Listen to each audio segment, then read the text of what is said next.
한 달에 30만 원이 넘게 들어오던 기초연금이 단돈 1,300원 차이로 한순간에 사라진다면 여러분은 어떤 기분이 드시겠습니까? 저는 이 질문으로 오늘 이야기를 시작하고 싶습니다. 믿기 어려운 일 같지만 실제로 이런 일을 겪은 어르신이 계십니다. 경기도에 살고 있는 69세 박 여사님은 몇 달 전까지만 해도 매달 기초연금을 꼬박꼬박 받아 생활에 보탬을 얻고 계셨습니다.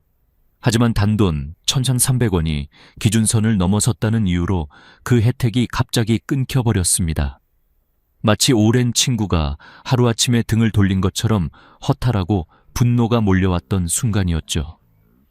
박 여사님은 은퇴 후 국민연금 40만 원 정도를 받고 계셨고 기초연금 30여만 원은 생활비에 큰 힘이 되었습니다. 넉넉한 삶은 아니었지만 매달 들어오는 이 돈 덕분에 숨통이 트였던 것입니다.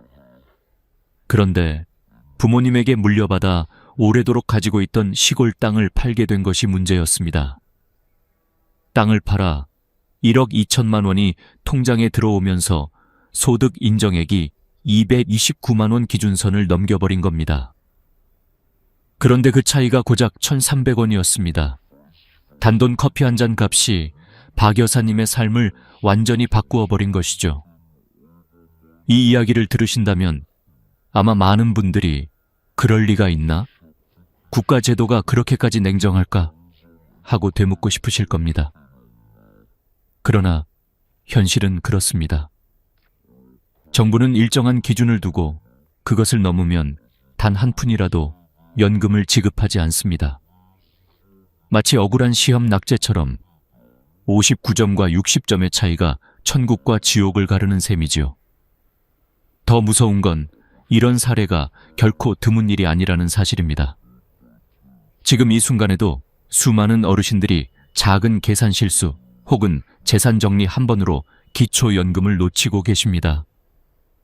여기서 중요한 것은 단순히 돈을 잃었다는 사실만이 아닙니다. 어르신들께서 평생 일하며 모은 작은 재산이 오히려 연금 수급을 가로막는 벽이 될 수 있다는 점입니다. 땅을 팔아 현금으로 바꿨다는 이유로, 내 집의 가치가 조금 올랐다는 이유로, 내가 애써 모아둔 저축이 많다는 이유로 갑자기 혜택에서 제외되는 일이 벌어집니다. 그렇다면 여러분은 어떻게 하시겠습니까? 정말 억울하지 않으신가요? 저는 오늘 이 이야기를 통해 단순히 제도의 구조를 설명하는데 그치고 싶지 않습니다. 왜냐하면 제도라는 것은 결국 사람이 살아가는 현실 위에 존재하기 때문입니다. 그리고 그 제도의 작은 구멍 하나가 누군가의 노후를 흔들 수 있다는 사실을 반드시 알려드려야 하기 때문입니다. 박 여사님의 사례는 경고입니다. 나는 괜찮겠지라는 방심이 얼마나 큰 대가를 불러올 수 있는지를 보여주는 실질적인 증거입니다. 생각해 보십시오. 여러분이 평생 모아온 재산, 자녀와 손주에게 물려주고 싶었던 집 한 채나 땅 한 조각이 오히려 연금을 끊어버리는 결과를 낳는다면 그 허무함을 어떻게 감당하실 수 있겠습니까? 결국 문제는 숫자입니다. 정부가 정한 단 하나의 기준선, 그 선을 단 1원이라도 넘으면 탈락이라는 두 글자가 냉정하게 찍히는 겁니다. 저는 수십 년간 어르신들을 상담하면서 수많은 눈물을 보았습니다. 어떤 분은 자녀에게 명의를 빌려줬다가 탈락하고, 어떤 분은 이사를 위해 집을 팔았다가 탈락하고, 어떤 분은 손주 학비를 주려다 통장 잔액이 늘어 탈락하기도 했습니다. 모두들 말합니다. 이럴 줄 알았다면 미리 계산해 봤을 텐데. 그러나 이미 늦은 뒤였습니다. 박 여사님의 이야기는 시작에 불과합니다. 앞으로 저는 왜 이런 일이 벌어지는지, 소득 인정액이라는 것이 무엇인지, 우리가 몰라서 쉽게 당하는 함정은 무엇인지 하나하나 풀어드리겠습니다. 그리고 마지막에는 분명한 교훈을 드리고자 합니다. 하지만 지금 이 순간 꼭 마음에 새기셔야 할 첫 번째 메시지가 있습니다. 작은 차이가 인생을 바꾼다. 단돈 1,300원 때문에 매달 수십만 원을 잃는 현실. 이것은 박 여사님만의 이야기가 아니라 언제든 제2, 제3의 박 여사님이 될 수 있는 우리 모두의 이야기라는 겁니다. 이제부터 우리는 이 제도를 정확히 이해하고 불필요한 실수로 억울하게 눈물을 흘리지 않도록 대비해야 합니다. 여러분의 노후는 그 누구도 대신 책임져 주지 않습니다. 정부도 자녀도 주변도 아닙니다. 오직 내가 지혜롭게 준비해야만 지킬 수 있는 것입니다. 이제 그 치명적인 차이가 만들어지는 원인을 구체적으로 살펴보겠습니다. 소득 인정액이라는 말을 들어보신 적 있으십니까? 많은 분들이 기초연금은 단순히 내가 매달 버는 돈만 따진다고 생각합니다. 하지만 진짜 계산법은 훨씬 더 복잡하고 그래서 더 무섭습니다.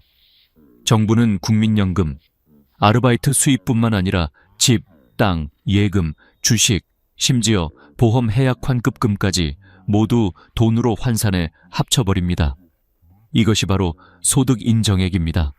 그리고 바로 이 계산이 여러분을 기초연금 대상자로 만들기도 하고 탈락자로 만들기도 하는 것이지요. 처음 들으시면 황당할 겁니다. 내가 땅을 팔아서 받은 돈도, 내 집도, 심지어 아직 찾지도 않은 보험금까지? 네, 맞습니다.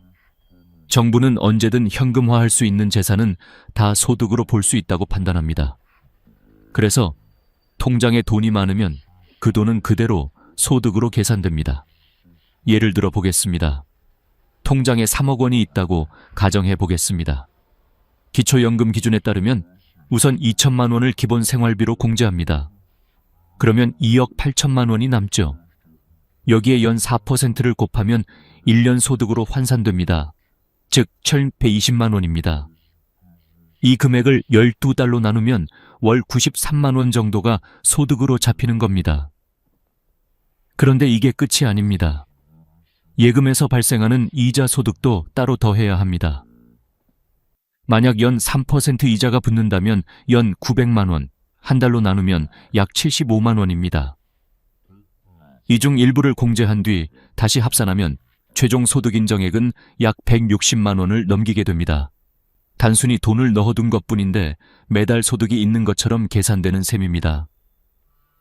여러분, 이 계산법이 얼마나 냉정한지 느껴지십니까? 은행에 돈을 묵혀두면 든든하다고 생각했는데 오히려 연금을 못 받는 덫이 될 수도 있는 겁니다. 실제로 수많은 분들이 바로 이 부분에서 발목을 잡히셨습니다. 나는 돈을 벌고 있지도 않은데 왜 소득으로 보느냐 하고 항의해도 소용이 없습니다. 법은 그렇게 정해져 있고 공단은 그 규정을 따를 수밖에 없으니까요. 더 놀라운 건 집입니다. 많은 분들이 내 집은 괜찮겠지라고 생각하십니다. 그러나 기초연금 산정에서는 내 집도 소득으로 환산합니다. 물론 공제가 있긴 합니다. 서울이나 부산 같은 대도시는 1억 3,500만 원까지, 중소도시나 농어촌은 8,500만 원까지 공제해줍니다. 하지만 그 이상은 소득으로 계산됩니다. 가령 서울 양천구 신정동의 34평 아파트 시세가 12억 원이라고 합시다. 기초연금 기준으로는 시세의 60%를 적용합니다. 그러면 약 7억 2천만 원이 됩니다. 여기서 1억 3,500만 원을 공제하고 남은 5억 8,500만 원에 연 4%를 곱합니다. 연 2,340만 원, 즉 한 달로 약 195만 원이 소득 인정액으로 잡히는 겁니다. 이 금액만으로도 단독가구 기준 219만 원에 거의 도달해버립니다. 여기에 국민연금이나 작은 금융소득까지 더해지면 탈락하는 거죠. 집 한 채가 이렇게 무서운 결과를 낳을 줄이야 하고 뒤늦게 깨닫는 겁니다. 차량도 마찬가지입니다. 4천만 원 이상이면 고급차로 분류되어 자동 탈락입니다. 4천만 원 이하라면 재산으로 환산해 계산됩니다. 예를 들어 차량 가액이 3천만 원이라면 4%를 적용해 연 120만 원, 즉 월 10만 원 정도가 소득으로 추가됩니다. 자녀가 사정상 부모님 명의로 차를 샀다가 연금이 끊긴 사례도 부지기수입니다. 이쯤 되면 느끼실 겁니다. 소득 인정액이라는 기준이 단순한 개념이 아니라 우리 노후 생활을 좌우하는 칼날 같은 존재라는 것을 말입니다. 여러분이 지금도 모르는 사이에 이미 기준선을 넘고 있을 수 있습니다.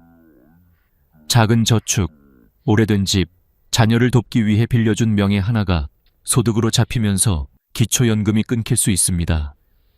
하지만 여기서 중요한 건 두려워하는 게 아니라 제대로 아는 것입니다.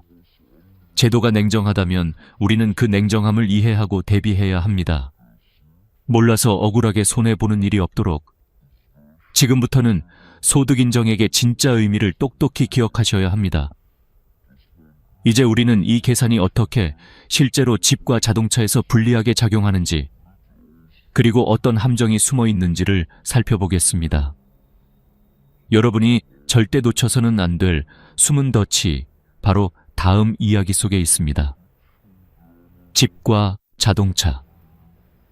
우리 삶에서 떼어놓을 수 없는 두 가지 자산이지만 기초연금의 세계에서는 때로는 무서운 함정이 됩니다. 많은 분들이 이렇게 말씀하시지요. 내 집에서 내가 사는 게 무슨 잘못이냐? 내 차를 내가 끌고 다니는 게 왜 문제가 되냐? 하지만 제도는 그렇게 보지 않습니다.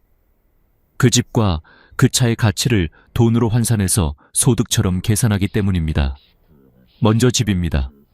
우리가 평생의 땀과 눈물로 마련한 집은 노후의 보금자리이자 자존심입니다. 그런데 기초연금 산정에서는 그 집의 가격을 가만히 두지 않습니다. 앞서 말씀드렸듯이 대도시는 1억 3,500만 원, 중소도시나 농어촌은 8,500만 원까지만 공제합니다. 그 이상의 가치는 모두 소득으로 환산됩니다. 서울에 사는 김노인 이야기를 들어보겠습니다. 양천구의 아파트에서 30년을 사신 분입니다. 시세는 약 12억 원이었죠. 노인은 나는 그냥 평범하게 산다, 연금도 조금밖에 없다고 생각했습니다. 그러나 제도는 달랐습니다. 아파트 시세의 60%인 7억 2천만 원에서 1억 3,500만 원을 빼고 남은 5억 8,500만 원을 소득으로 환산했습니다. 그 결과 한 달 소득 인정액이 약 195만 원. 여기에 국민연금 40만 원을 더하니 기준선 229만 원을 초과해버린 겁니다. 노인은 억울했습니다. 나는 그 집을 팔아서 쓰지도 않았는데 왜 소득으로 보느냐? 그러나 제도는 단호했습니다. 그 순간부터 그는 기초연금 수급 대상에서 탈락했습니다. 이 사례는 결코 남의 일이 아닙니다. 집값이 오르는 순간 여러분도 언제든지 같은 상황을 맞이할 수 있습니다. 여러분이 집을 자랑스럽게 여길수록 제도의 눈에는 그것이 오히려 탈락의 요인이 될 수 있는 겁니다. 이번엔 자동차를 보겠습니다. 자동차는 더 간단하면서도 더 잔인합니다. 차량 가액이 4천만 원을 넘으면 무조건 고급차로 간주되어 기초연금에서 탈락합니다. 그것이 새 차든 중고차든 할부로 샀든 현금으로 샀든 관계없습니다. 정부는 소유 자체를 기준으로 합니다. 나는 아직 절반밖에 갚지 않았다는 말은 통하지 않습니다. 차량 가격표에 찍힌 금액이 4천만 원 이상이라면 끝입니다. 어느 70대 부부는 아들이 효도한다며 부모님 명의로 차를 구입했습니다. 사실상 아들이 쓰는 차였지만 서류상 소유자는 부모였습니다. 그 차의 가액은 4,500만 원. 결과는 기초연금 전액 탈락이었습니다.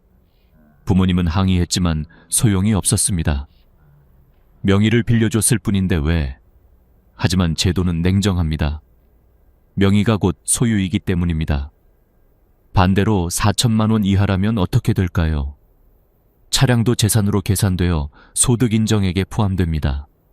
예를 들어 3천만 원짜리 승용차라면 4%를 곱해 연 120만 원, 한 달 약 10만 원이 소득으로 환산됩니다. 차가 2대라 하더라도 합산 금액이 4천만 원 미만이면 괜찮지만 한 대라도 넘으면 탈락이라는 점 잊지 마셔야 합니다. 여기서 한 가지 더 있습니다. 리스 차량은 조금 다릅니다. 소유권이 개인이 아닌 리스 회사에 있기 때문에 차량 가액은 계산되지 않습니다. 그러나 계약시 낸 보증금은 재산으로 잡혀 소득에 포함됩니다. 예를 들어 보증금이 1천만 원이라면 매달 약 3만 3천 원이 소득으로 잡히는 겁니다. 결국 어떤 방식으로든 제도는 빠져나갈 구멍을 허락하지 않습니다. 이쯤 되면 여러분도 느끼실 겁니다. 내가 힘들게 마련한 집과 차가 때로는 내 노후를 지켜주는 방패가 아니라 연금을 가로막는 벽이 된다는 사실 말입니다. 억울하지 않으십니까? 그러나 이것이 현실입니다. 그렇다면 우리는 어떻게 해야 할까요? 바로 알고 대비해야 합니다. 집을 줄이거나 차를 바꿀 때 반드시 그 결과를 계산해보고 움직여야 한다는 뜻입니다. 여러분이 지금 당장 느끼셔야 할 교훈은 단순합니다. 내 자산이 나의 적이 될 수도 있다. 기초연금 제도는 우리의 재산을 소득으로 바꿔버립니다. 그 기준선을 넘어서는 순간 몇십 년을 모은 땀의 결과가 오히려 노후 생활을 위협할 수 있습니다. 다음으로는 일하시며 번 소득과 국민연금이 어떻게 또 다른 함정이 되는지를 말씀드리겠습니다. 여러분이 조금 더 벌어보겠다는 마음이 때로는 연금을 갉아먹는 칼날이 될 수 있습니다. 나이 들어도 일을 놓지 않는 어르신들이 많습니다. 마트 계산대에서, 동네 카페에서 혹은 경비실에서 하루 몇 시간씩 몸을 움직이며 땀 흘리는 모습을 자주 볼 수 있습니다. 건강도 챙기고 생활비도 조금 벌자. 이 단순한 마음이 때로는 기초연금을 위협하는 요소가 될 수 있다는 사실 알고 계셨습니까? 정부는 어르신들이 일을 하시는 것을 막지는 않습니다. 오히려 일정 부분은 인정해주고 있습니다. 2025년 기준으로 월 112만 원까지는 전액 공제됩니다. 다시 말해 그 정도 버는 것은 소득 인정액에 전혀 포함되지 않는다는 뜻이지요. 그러나 문제는 그 이상입니다. 112만 원을 넘으면 초과분의 30%만 소득으로 계산합니다. 예를 들어 한 달에 150만 원을 번다고 해보겠습니다. 112만 원을 빼면 38만 원이 남습니다. 이 38만 원의 30%, 즉 약 11만 4천 원이 소득으로 잡히는 겁니다. 생각보다 적네라고 느끼실 수도 있습니다.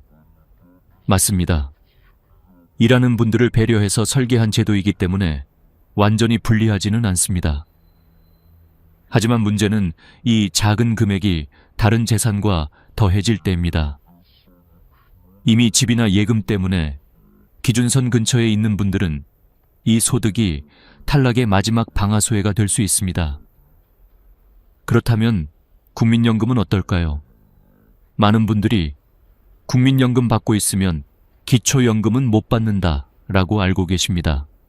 절반은 맞고 절반은 틀린 말입니다. 국민연금을 받아도 기초연금을 받을 수 있습니다.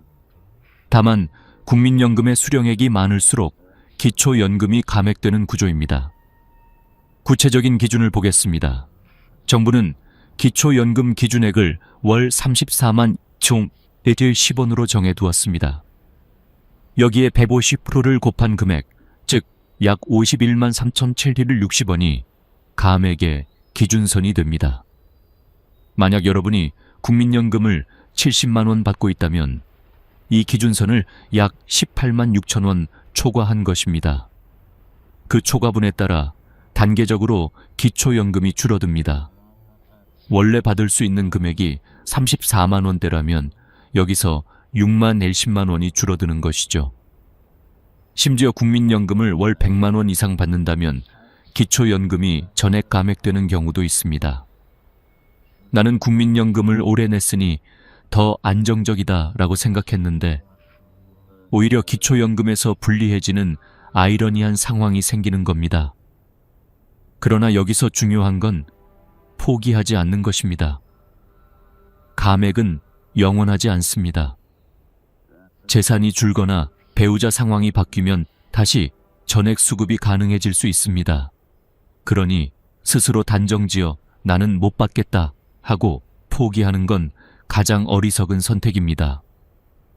반드시 주민센터나 국민연금공단에서 정확히 계산을 받아보셔야 합니다. 여기서 또 한 가지 중요한 사실이 있습니다. 부부가 동시에 기초연금을 받을 수 있느냐는 질문이지요. 정답은 예, 받을 수 있다입니다. 다만 두 분 모두 기준을 충족해야 합니다.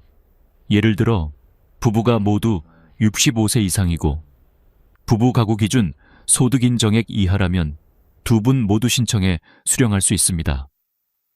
그러나 이 경우 정부는 부부 감액제를 적용합니다. 즉, 각자의 금액에서 20%씩 감액되는 것입니다. 예를 들어 단독 가구라면 최대 34만 3천 원을 받을 수 있습니다. 그러나 부부가 함께 신청하면 각각 약 27만 원대로 줄어듭니다. 언뜻 손해 같지만 합치면 54만 원 이상이 되므로 단독보다 여전히 유리합니다. 남편만 받으면 되겠지 하시는 분들이 계시는데 절대 그렇지 않습니다. 부부 모두 신청하는 것이 훨씬 이득입니다. 이렇듯 노동과 국민연금은 우리의 노후를 지탱하는 중요한 기둥입니다. 하지만 기초연금 제도와 엮일 때는 새로운 함정이 됩니다. 조금 더 벌려고 혹은 국민연금을 더 내려고 애쓴 것이 뜻밖의 불이익으로 돌아올 수 있다는 사실 놀랍지 않으십니까? 그러나 좌절할 필요는 없습니다. 알고 준비하면 이 함정을 피해갈 수 있습니다. 일할 수 있다면 무조건 좋습니다. 다만 112만 원 선을 기억하십시오. 국민연금도 마찬가지입니다. 많이 받을수록 기초연금이 줄 수 있지만 두 제도는 서로를 완전히 배제하지 않습니다. 정확히 이해하고 조율하면 오히려 두 가지 모두를 활용할 수 있습니다. 이제 다음 이야기에서는 실제로 많은 분들이 겪는 실수와 그로 인해 눈물 흘린 사례들을 들려드리겠습니다. 그리고 거기서 배워야 할 교훈을 말씀드리겠습니다. 여러분이 다시는 같은 함정에 빠지지 않도록 반드시 알아야 할 이야기입니다. 기초연금 제도를 둘러싼 가장 안타까운 장면은 사실 제도 자체보다도 사람들이 무심코 저지르는 작은 실수에서 비롯됩니다. 평생 모은 재산을 지키려는 마음, 자녀를 돕고 싶은 마음, 혹은 단순한 무지에서 비롯된 선택이 곧바로 연금 탈락으로 이어지는 경우가 너무나 많습니다. 저는 수십 년간 상담 현장에서 이런 사례를 수도 없이 보았습니다. 오늘은 그 중에서 몇 가지 대표적인 이야기와 그 속에 담긴 교훈을 함께 나누고자 합니다. 먼저 차량 명의 문제입니다. 자녀가 할부로 차를 사려 했지만 조건이 맞지 않아서 혹은 보험료가 비싸서 부모님 명의로 등록하는 경우가 흔합니다. 어차피 차는 아들이 타는데 무슨 문제 있겠어? 하지만 행정은 그렇게 보지 않습니다. 서류상 소유주가 누구냐가 전부입니다. 실제 사용자가 아들이든 딸이든 상관없이 부모님 이름으로 등록되어 있다면 그 차는 부모님의 재산이 됩니다. 만약 그 차의 시가가 4천만 원을 넘는다면 기초연금은 즉시 탈락입니다. 심지어 4천만 원 이하라 하더라도 차량 가액이 소득 인정액에 반영되어 감액될 수 있습니다. 결국 부모님은 자녀를 돕겠다는 선의로 연금을 잃게 되는 것이지요.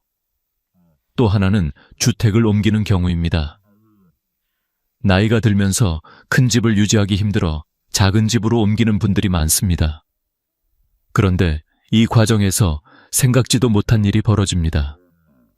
인천에서 살던 한 어르신은 40평대 아파트를 팔고 관리비 부담을 줄이기 위해 20평대 아파트로 이사했습니다.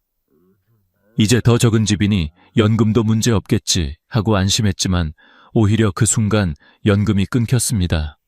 이유는 간단했습니다. 큰 집은 실거주로 인정되어 일정 금액이 공제되었는데 집을 팔고 나니 차액이 현금으로 들어왔습니다. 현금은 단 2천만 원만 공제되고 나머지는 그대로 소득인정액으로 계산됩니다. 그 결과 월 소득인정액이 확 뛰어오르며 탈락하게 된 것이죠. 토지도 마찬가지입니다. 오래 가지고 있던 시골 땅을 팔아 자녀에게 보태주려는 마음으로 현금화했는데 오히려 그 때문에 연금을 잃는 경우가 적지 않습니다. 토지를 보유할 때는 시가표준액 기준으로 평가되지만 팔고 나면 그 돈은 통장 잔액으로 들어옵니다. 그 순간부터 단순한 부동산이 아니라 금융재산이 되며 공제 기준도 훨씬 줄어듭니다. 결과적으로 같은 재산인데 현금이 되었다는 이유만으로 불리해지는 겁니다. 보험 역시 함정이 많습니다.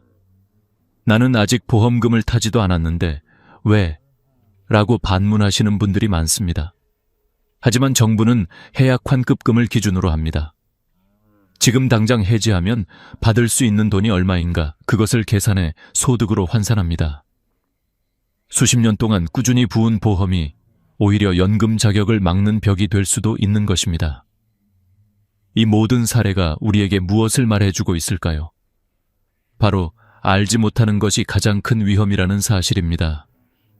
작은 선택 하나가 노후 생활을 송두리째 바꿀 수 있습니다. 자녀를 돕기 위해 명의를 빌려줬던 마음, 관리비를 줄이려 집을 줄였던 결정, 생활비 마련을 위해 땅을 팔았던 순간이 결국 연금 탈락으로 이어졌습니다.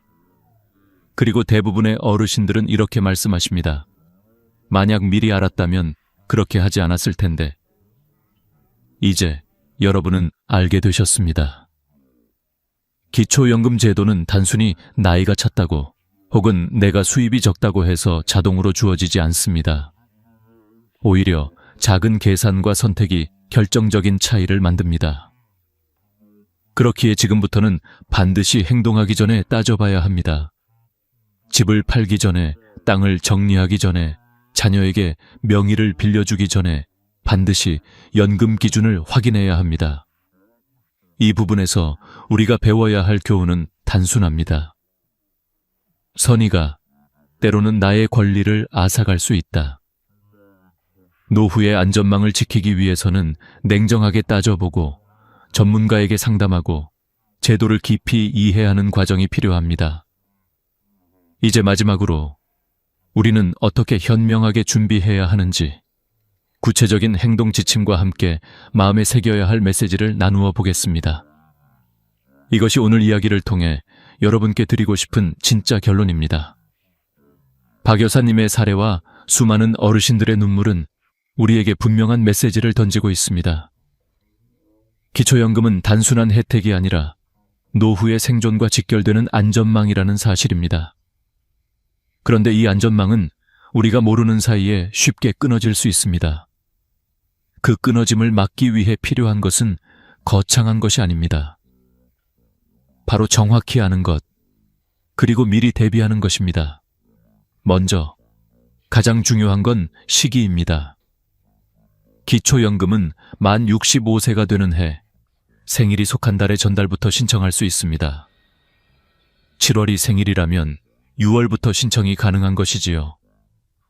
그런데 많은 분들이 생일이 지나서 신청하다가 그 사이 놓친 연금을 소급해받지 못하는 안타까운 경우가 많습니다. 그러니 반드시 생일 전달에 미리 신청해야 합니다. 두 번째는 신청 방법입니다. 가까운 주민센터나 국민연금공단 지사에 방문하는 것이 가장 확실합니다. 신분증만 있으면 담당자가 친절히 안내해주니 겁낼 필요가 없습니다. 온라인 신청도 가능합니다.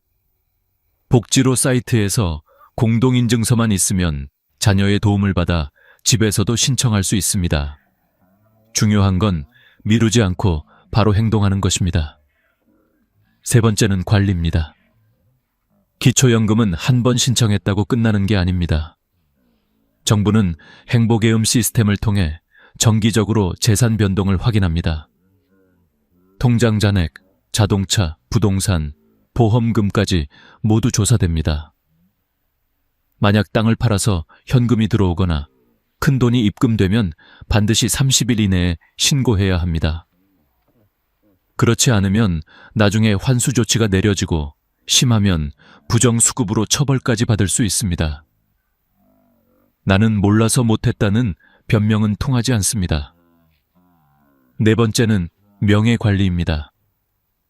차든 집이든 실제로 사용하지 않는 재산을 본인 명의로 두지 마십시오.